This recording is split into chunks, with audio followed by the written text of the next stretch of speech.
Hello from the SNP conference here in Aberdeen. We're here with Independence Live, doing some live streaming throughout the day. It might be a little erratic on and off. We'll be doing Friends for Catalonia at around 12:30. But in any case, welcome and please enjoy our live stream. So, who do we? I'm Siobhan. I am freelance writer, do some writing for Common Space, and this is Peter Swain. Hello. To introduce Peter, Peter is founding member of PensionersForYES. We're going to have a discussion about strategy, why pensioners voted no the last time, and how we could take that forward. So, Peter. Well, I'm a founder member of the relaunched Pensioners for Independence, because there was a group called Pensioners for Independence prior to the 2014 referendum, and last autumn I was quite concerned that it appeared to have completely disappeared from the radar, and this worried me because pensioners in 2014 were a large group of people who we failed miserably really to persuade in sufficient numbers to support the case for independence. Peter, can I ask why you think that was? Why did we fail? I think they were bombarded day in, day out by negative information from most of the media, and we were unsuccessful in countering that. It may be a little bit easier for us now that we've got things like Independence Live and things like the National, which supports us, but we failed quite badly really to convince a lot of these people of the case. And a little anecdote that I'm fond of telling is during the 2014 referendum we had Yes Dunbar had a pop-up shop in the High Street in Dunbar, and one afternoon an older lady came in worried sick about what would happen to her pension when we became independent. And we talked to her for a while, and then someone took her outside and pointed out to her a copy that had been posted in the window of the shop of that letter from the Department for Work and Pensions, no less, only a few months old, saying that no matter what happens in the referendum, your pension is perfectly safe. And this lady stood there, carefully read through this letter from beginning to end, and then she still walked off worried sick about her pension. And this is what we were up against really. All this campaigning by most of the media, and we seemed not to have sufficient opportunities to try to counter it. And because of this, people were worried sick, not just about pensions, but about all kinds of other things. And we didn't seem to have the means of countering some of this negative information and persuading people of the case for independence as we see it. And so, sorry, just to finish what I had in mind to say, because of this, I was worried that because perhaps you could argue that we lost the referendum last time because we didn't get sufficient support from retired people, I felt no one else appeared at the time, around the turn of the year, to be doing anything about trying to resurrect Pensioners for Independence. And so, glutton for punishment that I am, I thought, well, if no one else is doing it, I'd better do it. And I wrote a letter to the editors of about 100 newspapers all over Scotland, saying that there was an attempt to try to relaunch Pensioners for Independence, and inviting people to contact a dedicated email address that I'd set up for this. And within a couple of weeks, more than 20 people had replied, and because a large proportion of those people who responded early were in the greater Edinburgh postal area, we decided to try initially to set up an Edinburgh and Lothians group of Pensioners for Independence, and we're hoping to set up other groups as time goes on, with quite a few contacts now, for example in Glasgow. and with quite a few over in the west of Scotland. So we're hoping to be able to set up other groups as time goes on. Sorry, I interrupted you. No, I was just actually what I was wondering is what you think the issues are for pensioners in this forthcoming referendum. What do you think that will be the concerns and the worries and the hopes that pensioners might have in this next referendum? I think a lot of pensioners are still worried by all this negative propaganda there's been from unionist press and so on, because they believe that if we become independent, an independent Scottish government will not be able to afford to keep paying their pensions.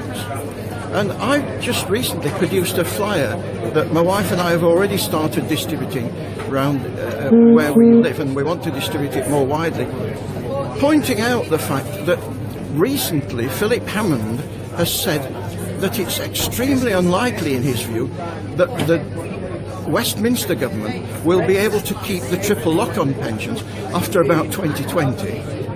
And my flyer is contrasting this with the fact that the Nicola Sturgeon and the SNP have said that in an independent Scotland they would maintain the triple lock indefinitely. Could you specify what is meant by the triple lock? Of course. Well, if I can remember, it's a commitment that increases in pensions each year will be the highest, I think, isn't it, of inflation, the retail price index, or 2.5%.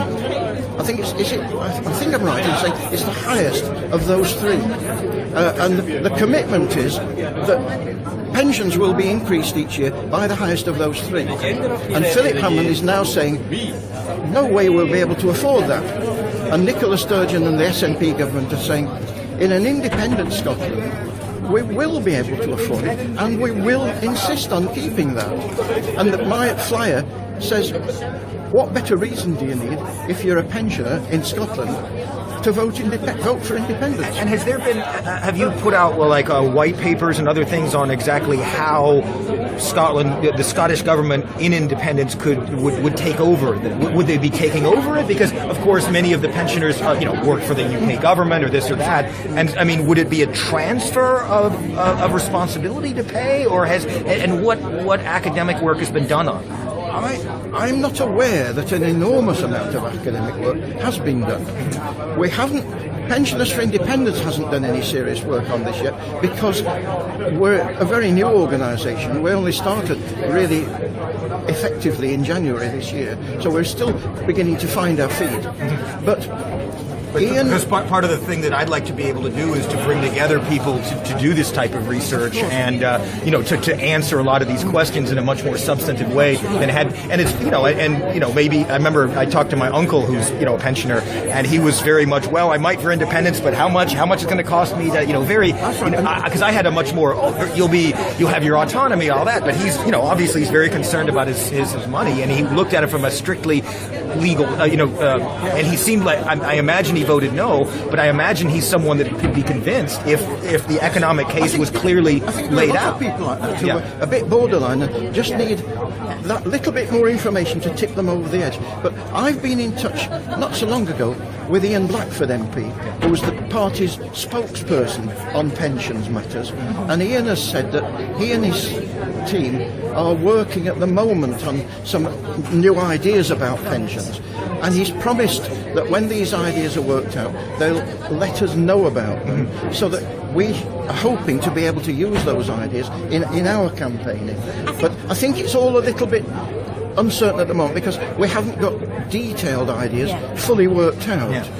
But that's obviously a priority. And I think that's the kind of groundwork that needs to be done, at the beginning of the campaign. Well, I mean, I think the campaign has begun, but I mean, and I'd be very interested in getting your, making contact and getting your email and trying to, build that kind of that research base that was so lacking last time. I think you were asking me what I thought affected the result, and I think you've just put your finger on it, really. There was a lack of research and a lack of detailed information that we could provide to to pensioners to try to convince them.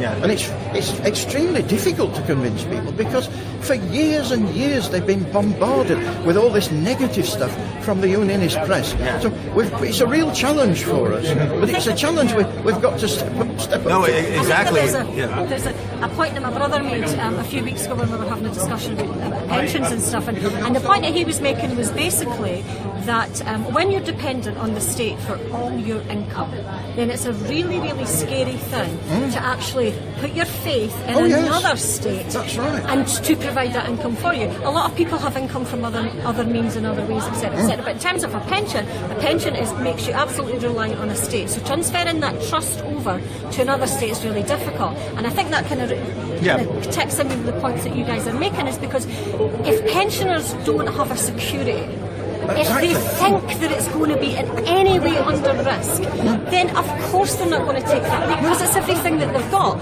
So it goes back to the research process. Like the SNP and the Scottish Government, they have to be absolutely clear and absolutely detailed as to how pensioners will be protected in an independent This is Scotland. very important, I think. And of course people say, well, people worry about whether Scotland could afford to do these things. And one thing people say is, how would you cope now that the oil price has collapsed and so on? And a point that I want to make to people frustrating. that I'm making in another flyer that I've produced recently. What's the biggest single financial benefit from oil at the moment? It's all the taxes that the big oil companies that goes to the treasury right now. Oil companies pay on their profits. Right. Where does that money go? Straight to the Westminster Treasury without even touching the sides.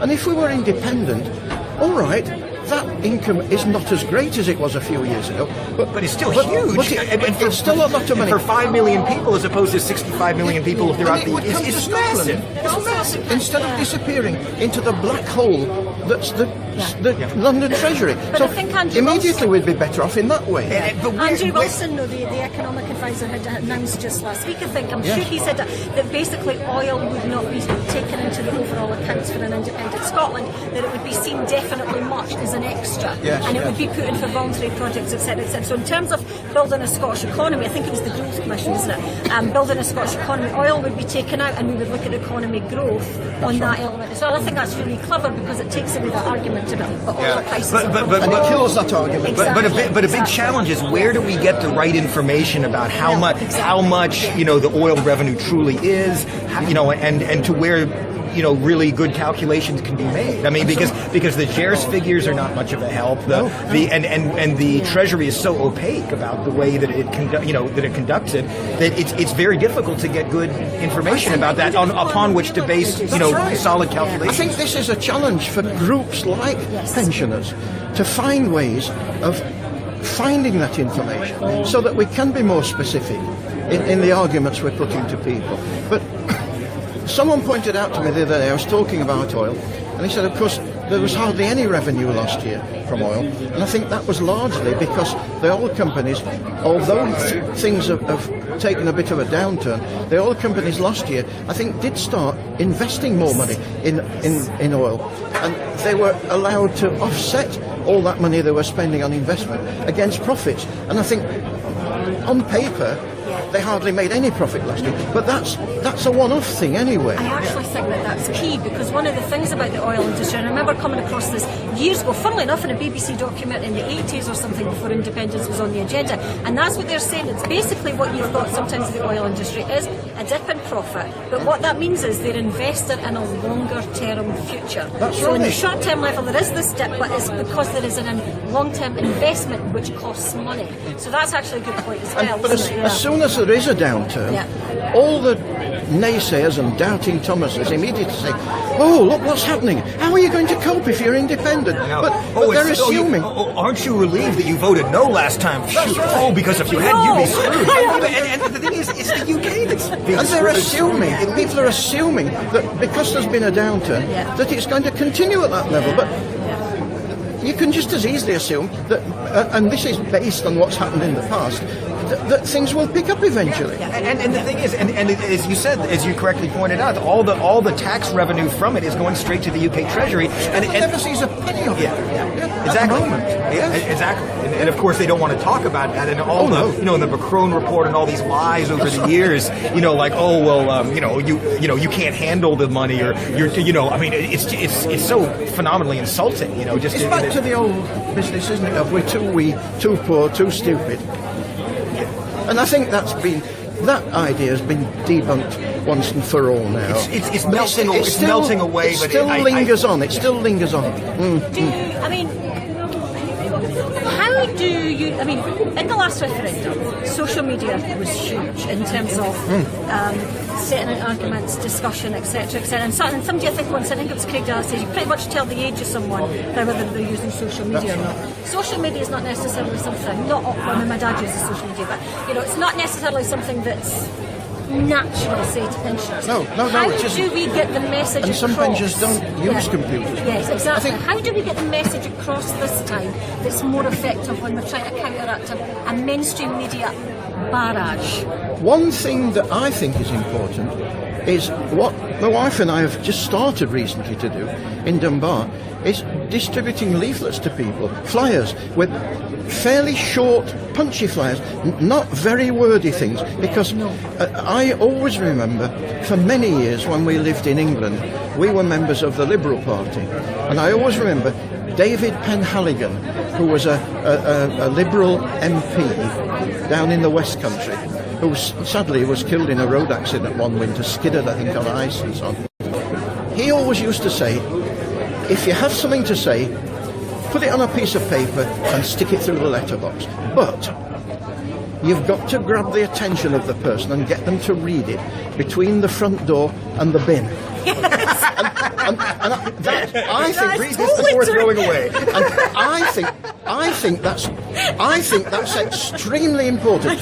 It's got to be short and pithy and to the point. And accessible. And some people produce leaflets that are very wordy, and I think people look at them and think, oh, I can't read that now. I'll put it in my pocket and read it later, and then never get round to reading it. Keywords and key notions, That's isn't right. it? Just get that kind of across, I think that's important. I think pensions are safe. it's a matter of DIY, I think. I think we've got to do this ourselves, because really no one else is going to do it for us. And the Yes campaign were extremely active on social media in 2014 referendum. I remember going to training in Glasgow about how to use Facebook and Twitter and all this sort of thing. And we did use social media an awful lot, but I think since the referendum there's been some doubt expressed about just how effective it really was. Although we did a lot of work on social media, did it really? And how much of it was preaching to the choir? Well, a lot of it was preaching to the converted, wasn't it? I suppose. That's right. Yeah. Yes. But the key thing is, how do you reach the people that are are kind of in between, or maybe not that engaged, or kind of borderline, who could go either way? Yes. I've been saying recently and discussing with my wife that I think one very good way is what we've already started doing, distributing leaflets, distributing flyers, just going around putting them through the doors. And I've been looking at the mosaic data to try to identify areas around in our locality where, according to Mosaic, it's believed there are lots of retired people, and concentrating in areas like that with the flyers to begin with, because you can. And specifically talk about the pension issue. Exactly. I'm not sure how reliable and accurate the Mosaic data is, but it's claimed to be fairly reliable, and it will give you information right down to individual streets where it's believed from information that they've collected over the years. So I'm sorry if I'm preaching to the choir. You're probably familiar with Mosaic. No, I'm actually not, but I know the idea. And I mean, the thing is that it's like product marketing. They know their customers. That's right. They know, exactly. and it's all data, and they probably know how much most people are going to vote in different ways. I think they do. Yeah. So I'm trying to make arrangements to be able to target some of these flyers that we're producing in areas like that, where we believe there are lots of retired people. I think that's a good And the leaflet I produced recently. Oh, this one there. I've got some there. I've been going around putting them on the table. It's just drawing attention to what I said earlier about what Philip Hammond had said. Yep. Got it. Okay, that's great. Thank you. Brilliant. And we've got these badges made, of course. So I put I've the got your logo. email now as I put the well, logo so on there as well. that's Look at the badge. Yes. There we are. Yeah, Pensioners for Yes. You got it? You got any spare badges? I have. And oh yes. Would you like some badges? Yes, Oh, I'd love to sure. get them. Yeah. I'll get some for you when we're finished. Where's my bag's down here? Yes. I'll let you have a few badges when we're finished. Is there anything else you want to say? Is there anything you think that is important that's not covered? I think we've covered it fairly well, really. My main concern is to try to get the message over to more pensioners and try to persuade them of the case for independence from a pensioner point of view, because at the risk of repeating myself, I mean, they were bombarded so much by all the press, nearly all the press. Do you feel you're getting the necessary support from the movement around you? Not just necessarily the Scottish National Party, but the actual yes movement. Are they taking you seriously and supporting you and giving you what you need? We're registered. We're registered with the National Yes Registry, Good, and we're yeah. hoping to get some help from them as time goes on. Absolutely, yeah. We're registered. We're joined now the Independence Convention. Yes. So we shall be involved there and have a seat round the table when they're deliberating. Yeah. I think it's hard to say at the moment whether we're happy with support that we're getting, because we're such a new organisation, only really been going for a couple of months or so. So we haven't really found out yet what support and how much support is forthcoming and likely to be forthcoming. We're hoping to get support from other groups. We're trying to do some networking with other pro-indie groups like Women for Independence and other groups like that. So it's something that's very much it's very much that kind of work in progress at the moment. Okay, well, that's fair enough. You're welcome to come and speak to us at Independence Live anytime. Anything you want to come and discuss with us, have an interview or whatever. We can do Skype interviews as well if you want to do it from home. Excellent. Yes. Yeah. And again, anytime you want to talk, or we can set up a Skype interview, and that would be great. Yeah. Or even if there's something you want to put in writing for the blog. Yes. We have a blog which is very well read. If there's something that needs to be put into writing, it's a good place to put it. And also beginning to develop research and where we can get information, where we can get the methodology to make the case in a more forceful way. Because in the first referendum, it was just like, it was so new, and people hadn't even begun to think about it. People were like, oh wow, independence, wow, okay, maybe. And you start listening to the arguments, but then the referendum happened, they voted no, and now they're like, wait, that was interesting. Wait, maybe, there's a lot of people like that may have voted no, but it's like, hold on. And then, the current thing with Brexit and all that, and all the uncertainty engendered by that, I really think that if we can, bring forward a good case based on good methodology, compared to a lot of these think tanks like the Institute for Fiscal Studies or others that just blast out this kind of propaganda to scare people. That's not, and these reports are not.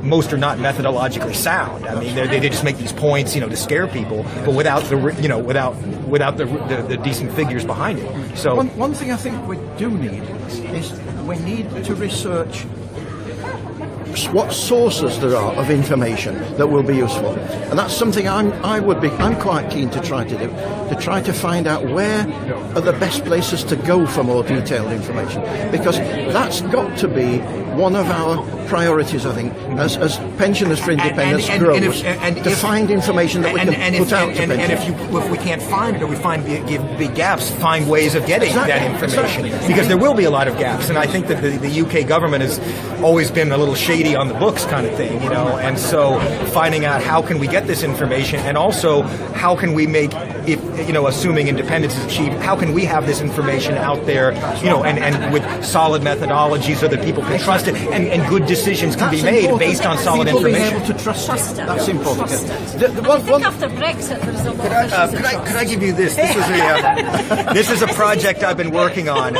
It's a written constitution for Scotland and the beginnings of a legal structure and a treaty structure as well. And excellent. So I have it, and I've got my email on the second page where I do a little blurb.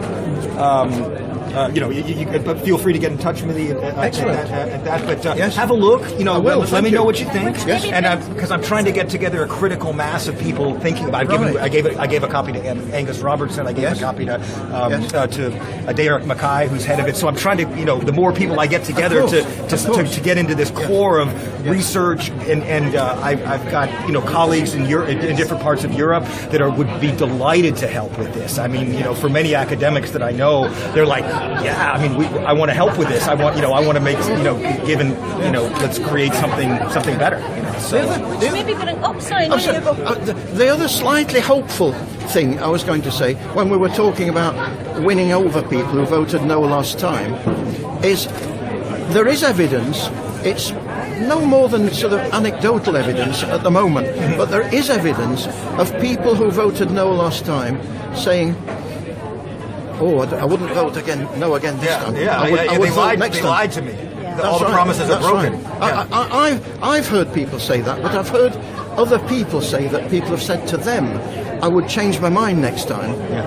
And this is perhaps why Theresa May is worried sick about having another referendum. Can I ask you, on the subject of Mark's kind of constitution, maybe one final question is, if we had a constitution in an independent Scotland, what would be the one thing you would want to see in that constitution?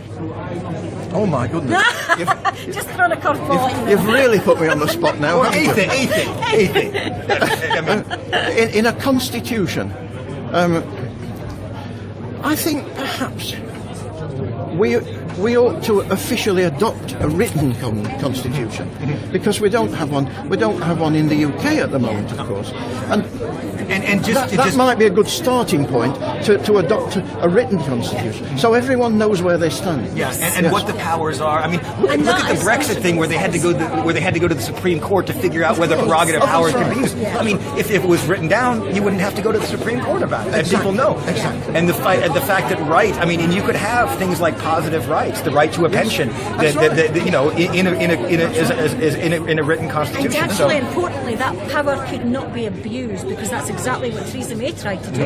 It's actually what stopped Donald Trump as well on two separate occasions now. Yes, so that written constitution is an absolute enshrinement and protection of an abuse of power. And another thing I put in there as you read it is that that all studies used to inform policy in the government must be peer reviewed and must be sound methodology. Exactly. And that's academic for you. I mean, because that's a good point.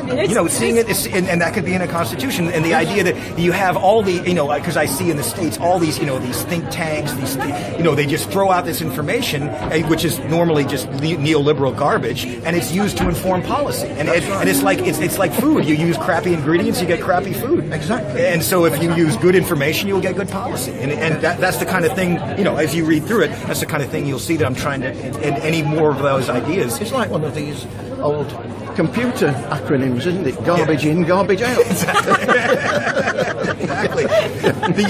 Westminster. Well,